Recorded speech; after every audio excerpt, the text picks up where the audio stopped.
The HOA president called the police before I even had a chance to explain my side of the story. She told the responding officers I was violating community rules, but I had documents she did not expect. I opened the sturdy document box I had kept in my truck for years. Inside were original deeds, surveys, county records, and official property maps proving exactly where my private land began and ended. The first officer began reading through them carefully today.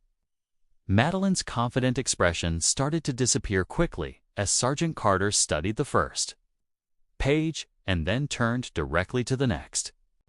He checked the parcel number against the recorded information on his digital tablet. Everything matched the property I had described, causing Madeline to ask why they took my paperwork so seriously. I showed them the official boundary map, where the line clearly placed the disputed section inside my property. Madeline insisted the HOA had maintained that land, but maintenance was not ownership. Then Officer Hayes found the document that changed everything completely. It showed the original ownership history, proving there was no transfer, giving the HOA any ownership of my private land at all. Madeline's entire argument suddenly faced a serious legal problem. The officers asked us to identify the exact section of disputed land. I pointed to county boundaries while she pointed elsewhere. I placed the official survey across the hood of my truck. The property line was impossible to misunderstand, and officers followed it from one physical boundary marker directly to the next on site.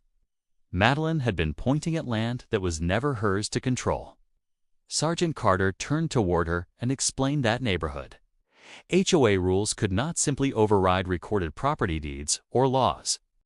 She tried to argue one more time, but the officers had already seen enough solid evidence. They were not interested in HOA rumors or gossip. They wanted facts, and my documents gave them everything. Madeline realized the police were not going to remove me from my land.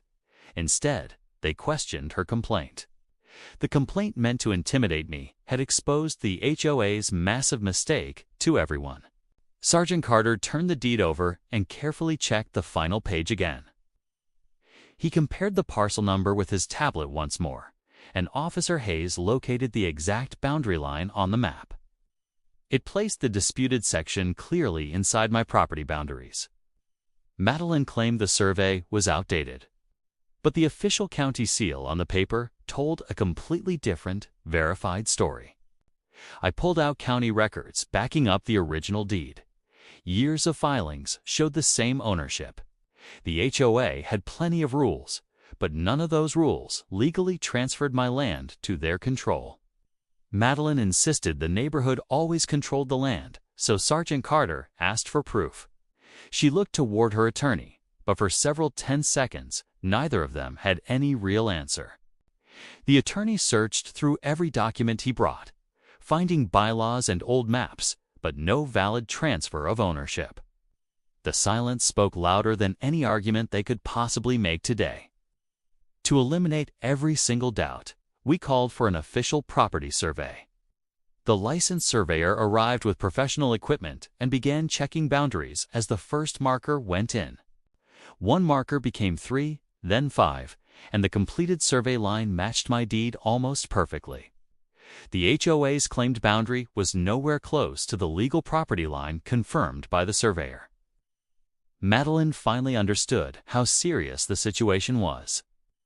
Police now had the deed, county records, and independent survey. All three pointed to one conclusion: the disputed property belonged to me. Officers explained that an HOA complaint could not turn my land into theirs. Madeline expected me to be treated like a trespasser, but official documents established that I was the rightful owner. Her own false complaint had forced everyone to examine the truth. Police left after documenting the dispute properly, leaving me with a deed that protected my property rights all along in the end.